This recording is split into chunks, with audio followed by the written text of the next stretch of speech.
నమస్తే, welcome to DD9. So ఇవాల్టి movie review వచ్చేసి 3BHK మూవీ. ఇది రీసెంట్గా 2025లో అయితే రిలీజ్ అయింది.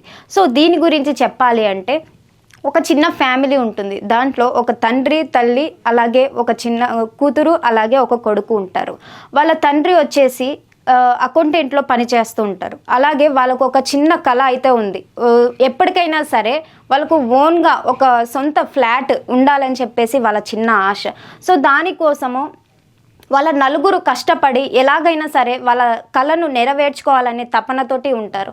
సో ఇలాంటి సమయంలో వాళ్ళ కొడుకు మాత్రం ఎటువంటి పని లేకుండా వాళ్ళ డాడీ పైన ఆధారపడి ఉంటాడు. సో దీనికి వచ్చేసి వాళ్ళ తండ్రి కళను ఎలాగైనా సరే నెరవేర్చాలి అనే తపనతో వాళ్ళ కొడుకు కూడా చిన్న జాబ్ అయితే చేస్తూ ఉంటాడు. సో దీంట్లో వాళ్ళ వైఫ్ కూడా ఫుడ్ బిజినెస్ అయితే చేస్తూ ఉంటుంది. సో దానికి నలుగురు కష్టపడుతూ ఉంటారు.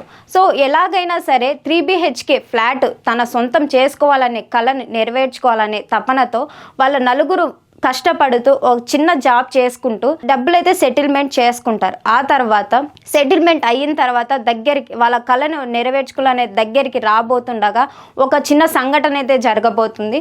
ఆ సంఘటన ఏంటి అనేది నెక్స్ట్ పార్ట్లో తెలుసుకుందాం.